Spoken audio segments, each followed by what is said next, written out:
They were ready to stand on business. They were ready to stand on principle.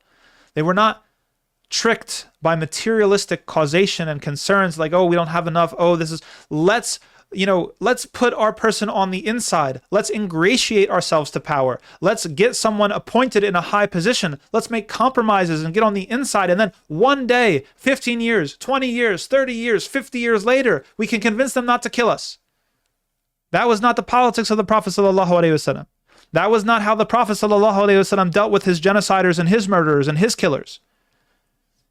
He sought to build power. He built power. He exercised power, and he was ready to die. He was ready to stand on business, on principle, and he never betrayed his principles. Never once do you see the Prophet ﷺ compromising on any of his principles, or the companions compromising on any of their principles with the enemies or with the people who want harm for them. And you see that this attitude, when the Muslims, when they took it to Iraq, and they took it to Sham, and they took it to Misr, and they took it to across the world, and what was the thing that they told every single general and every single person that they faced? They said, you're about to face off with a group of people that loves death more than you love your own life. And that was their attitude. It was not a cowardly attitude. It was not a, but we're just 1% attitude. It was not a, we're an aggrieved minority. We have to lean into our allies. We have to let our allies do most of the work attitude. It was not, I'm afraid of my McMansion in the suburbs attitude. It was not a, I'm afraid of my 401k attitude. It was not an attitude that cared about losing money or losing wealth or losing life or losing freedom or losing anything. That was not the attitude of the companions of the Prophet ﷺ or the Prophet ﷺ himself. That was not their attitude.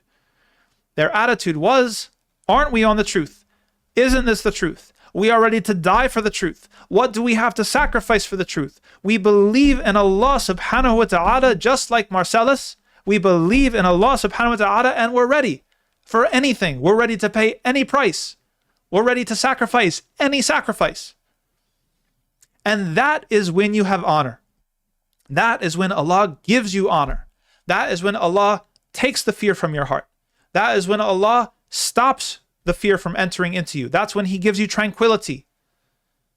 So we have to compare the attitudes. We have to compare the attitudes. Take the seerah of the Prophet ﷺ and map these different movements, these people who claim to represent the Muslims and probably wouldn't even dare to represent Islam. We can say one thing, you try to say that you represent the Muslims, but to say nobody is even bold enough to say that you represent Islam. Compare them. وَأَيْنَ نَحْنُ مِنْ هَدِي نَبِيِّنَا صَلَّى اللَّهُ عَلَيْهِ وَسَلَّمَ. How far have we come? And the inspiring thing that I see is that the youth get it. The young people get it. When I go to campuses and I go to encampments, we're going to talk about encampments in a second. The young people get it. They're not impressed with your 10 or your 20 or your 30 years in Congress. They're not impressed. They might count that against you. They might say, well, this person can't know what they're talking about. They've got too much experience. They've been domesticated. They've been tamed by the system. They've been playing biryani diplomacy and respectability politics, as opposed to actually building power according to our principles, not betraying our principles, not betraying what makes us us, which is people that are the ummah of Muhammad sallallahu alaihi wasallam, people who follow the guidance that was given to us. وَلَا نَخَافُ لَوْمَةَ لَائِمٍ. And we don't fear the blame of the blamers. وَلَا نَخَافُ إِلَّا اللَّهِ. And we're not afraid of anyone except Allah. We're not afraid of anyone except Allah.